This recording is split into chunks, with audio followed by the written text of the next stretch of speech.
Right, but because nobody can question it, nobody can prove it. You can't prove faith. You can't prove any of these things. It's like, why am I believing this? So, is there a particular belief that you want to chat about? As far as like religion. Could be. Okay. Really anything. Yeah, I can talk about. I mean, my background is Christianity. Mm-hmm. I was raised Southern Baptist. I don't necessarily believe in all the doctrine that the Bible teaches. Sometimes I feel like the Bible truly limits us and our expression. I believe like people talk about the glory and the splendor and the wonder of God. How can it be just confined to just 66 books? Yeah. I think I try to experience God on a more spiritual level. Okay. And I believe in spirituality more than anything. That's really what guides who I am and the way I think and believe. I believe that there is something that is been working on my behalf in this universe. Something that's working on your behalf? Yeah, it's like something that's guiding me because I can't fully take credit for everything that's happened good in my life. Sometimes it's the right place at the right time. Sometimes it's luck or whatever. So how do you explain those things? You know, people say, you know, it's God, and I do believe that, but I don't believe, you know, as far as like the doctrine and like, you know, Old Testament and like you know, that stuff just like, it's just so limiting and it's so like stifling and you feel like you can't live, you can't do anything. And I feel like a lot of it's outdated. It doesn't really apply to the world we live in today. Gotcha. So yeah, I'd love to explore your reasons why you believe a God exists at all. Yeah.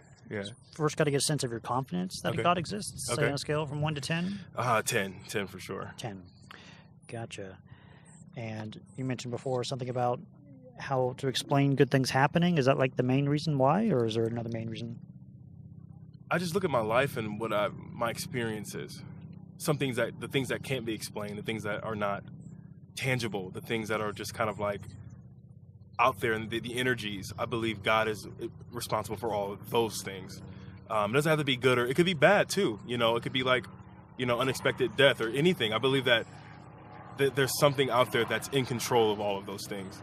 Not necessarily all the good things. I believe God is in control of the good and the bad.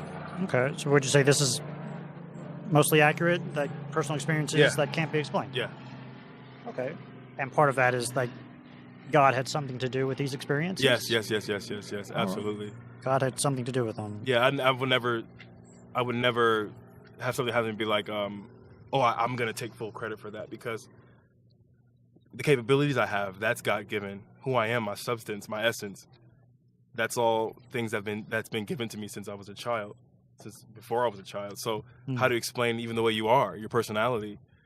You know, like it's just it's hard to explain, but I just feel like there's a reason behind it, I believe, and I just accredit it to God and His workings, and you attribute it to the God, these experiences. Yeah.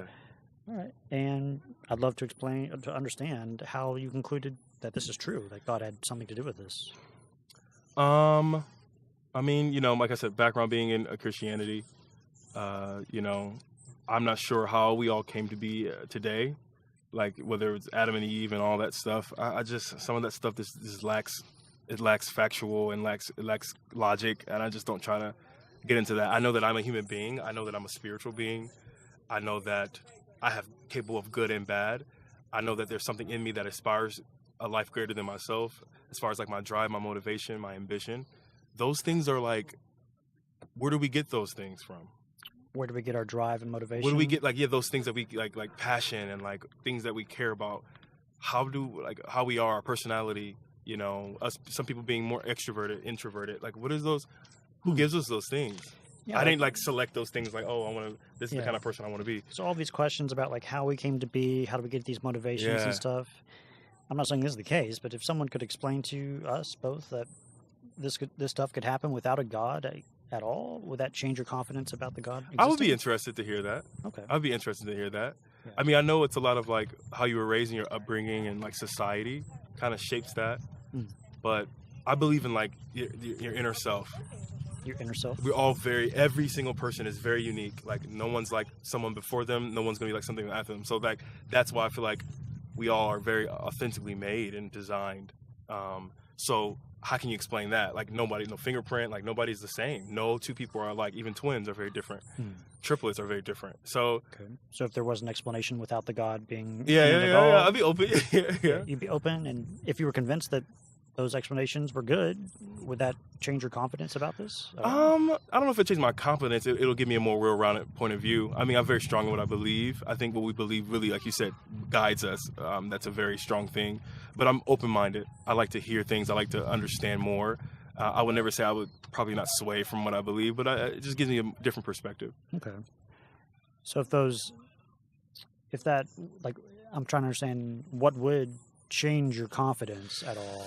Is there a reason that you have that, if found to be not reliable, would change your confidence? The whole afterlife aspect kind of makes me a little insecure about it, because I don't know. No one knows what happens after we all die. The heaven and hell theory and stuff like that. That's kind of like where I get insecure, because it's like, okay, what's the whole point? Like, the things you do in Christianity, believe like the things you do on earth in like your 75, 80-year life can condemn you to a permanent life of like burning. I was just like, I don't know, like you just burn forever. I just like, what's the point of life? What is the point? And then like heaven, and then like this euphoric utopian society forever. I don't know about those things. I just know like what we're here to do now, like our lives and like us on this earth. I think there's purpose and reasoning for that. The afterlife theory is what Christianity, that's where I get insecure, because it's like heaven or hell, and it's like, I don't think it's about that. So if you were somehow convinced that we don't survive our deaths at all, would that change your confidence about God existing? That'd be interesting to hear about. Are you, I mean, I know this is my interview, but are you... I'm looking for reliable ways to come to a belief like this. I would say I'm very much lower on that scale, but I'm trying to find out reliable ways. Okay. Are you just more like, you want like factual things, or you want like more like, are you just seeking truth? I'm seeking truth, whatever is true. Okay. And I want reliable ways. Okay. Currently, I would think facts and evidence Right. are a very solid way to come to beliefs. Okay. Is there any evidence or facts for this belief? It's faith. Faith. That's the crutch in Christianity. It's the faith element. People are like, oh, faith is just have faith, just hope, just believe. But faith can carry you a long way. Okay. Faith is really the basis of this religion. Faith. You have to just believe. Okay. Just believe. Believe in something that you can't see or that's not tangible. Okay. Is this way of coming to this belief reliable? It is, because it makes you become an optimist. I mean, even when bad things happen, you just kind of believe. You see things as good, all things as good, even the things that happen that are misfortunate. You can take the good out of every situation. So it keeps you always connected to something like your morale is always high. If like there's a death, I was like, okay, it was their time. It was their time to go. Like we can see the good in their death, even though death is a sad thing. So faith kind of allows you to live on a more upper echelon way of thinking and living and operating, versus being depressed and like getting down into like a lower state. So it really encourages high morality. Gotcha. So you're saying living a faith-based like life, let you be more optimistic, more positive, and have a really good moral life. Yeah, I believe so. Faith is a powerful thing, because it's all about belief. Gotcha. Is it possible for someone to not use this way of coming to beliefs in general, yet be positive and optimistic and stuff? Yeah, that's very true. But I would ask that person, what's the reasoning behind it? Why are they, if you're just upbeat and positive, what's the reasoning behind it? Yeah, what's a reason someone could give for that? I don't know. I would love to hear it. Yeah. Just because they're just a happy person, outgoing person. I don't know. Like, what's the second best way to have optimism and living life positively without this belief? I'm not sure. Not sure. What do you think? Well, in terms of like being optimistic, going back to facts and evidence, like good things have happened in the past. So could good things happen in the future? Okay. Maybe. But do you believe that we are just living I would like to believe that our time on this earth and like what we're doing here in our space here has meaning behind it. Do you believe that there's no meaning behind? Because I feel like Meaning is it's just very, like we're just going through the motions, and there's no meaning to life. There's no meaning to anything that we do. Yeah, how do you think someone without this belief could get meaning in life? Because I just feel like, I don't know, if you believe, first of all, within yourself, you believe in your capabilities, that there's nothing wrong with that. You believe that all things happen for good, and there's nothing really wrong with that. It doesn't have to be God. It's just, if that's just your way of thinking, I think in all essence it's a great way to approach life. But me being fundamentally Christian, I believe God gives me that. God gives you the meaning, oxygen to do that. Okay. But is this true? A lot of people believe it. Does the amount of people who believe something? It doesn't. Relate? No, Okay. Absolutely not. Okay. But what's true? Good question.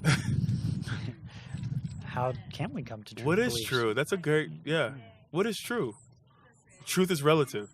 Truth is relative? Yeah. Because I'm sure there's a lot of Muslim believers that believe Allah is and Buddhists and stuff like that. But I believe the truth behind that, there's a one truth, and we're all navigating our own way to that path. We're all navigating some truth? To the same truth. There's just different sifters to that, like different religions, different denominations that are all leading to one truth. Because Buddhists aren't bad people. Some of the scriptures that that I've looked over, even Muslims, some of the books of the Bible and the Quran are the same as the Holy Bible or the New Testament. So it's like, what's the truth behind it? How did it get so switched up and so disseminated, like in so many different directions? Like there's something. There was a foundation. There was a start, and I would love to find that out. But yeah, I value truth. I want to believe as many true things as possible, but also as few false things as possible. So I'm for whatever beliefs I hold, I'd like to understand what I could learn or find out to change my confidence about that.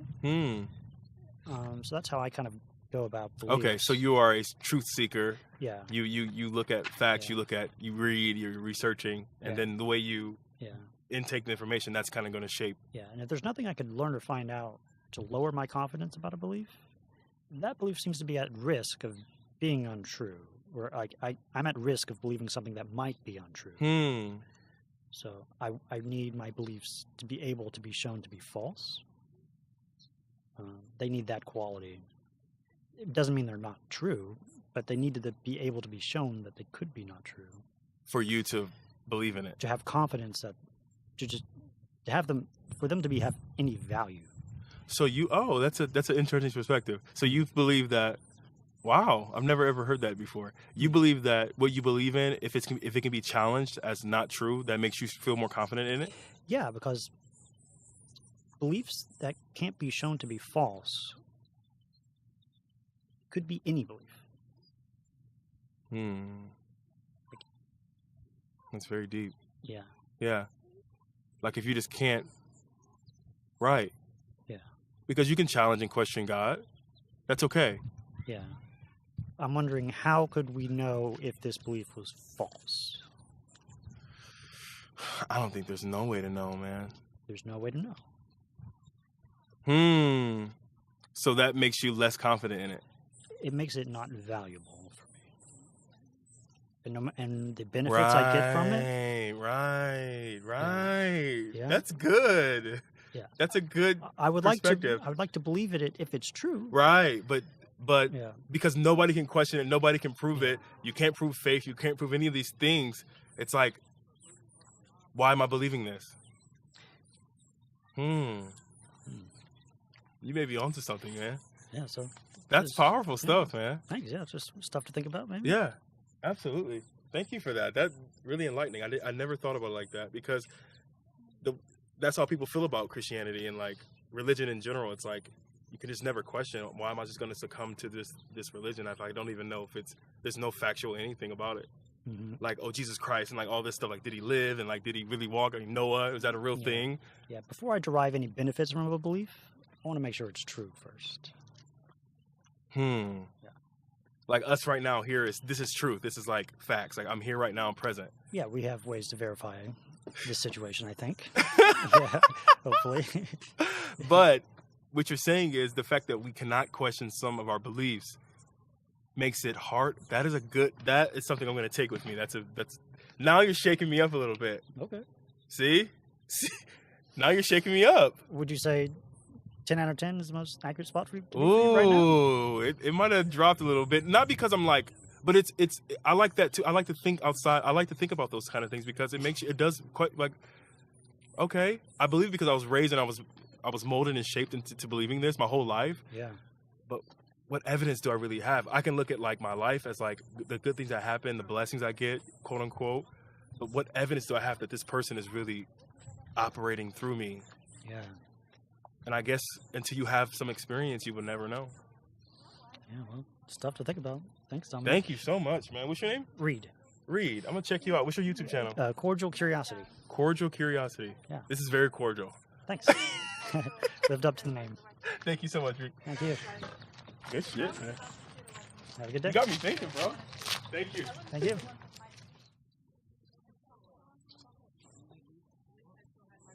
Wow.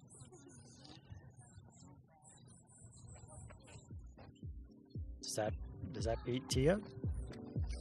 I think that beats Tia.